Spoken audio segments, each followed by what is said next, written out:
देखो, हम दोनों की दोस्ती हमेशा कायम रहेगी। तुम मेरी बेटी की माँ हो। जवेरिया के लिए या तुम्हें अपने लिए कोई भी जरूरत हो तो कह देना। ये मेरे लिए बहुत कीमती है और मैं इसके लिए कुछ भी कर सकता हूँ। परेशान मत हो। कोई शक नहीं इस पर।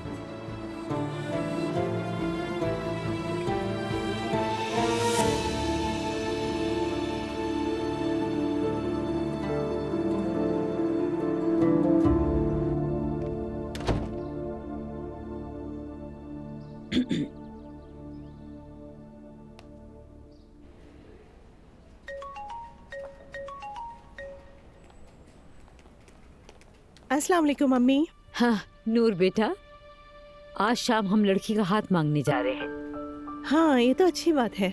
हाँ, तुम भी वक्त पर आ जाना, हम एक साथ यहाँ से इकट्ठे जाएंगे। हमने जगह भी बुक करवा ली है। हाँ हाँ बेटा, लाजमी है, क्योंकि फजीला बीमार है, वो ठीक महसूस नहीं कर रही। अम्मी, जब तबीयत ठीक ना हो तो मेहमानों को नहीं बुलाया जाता।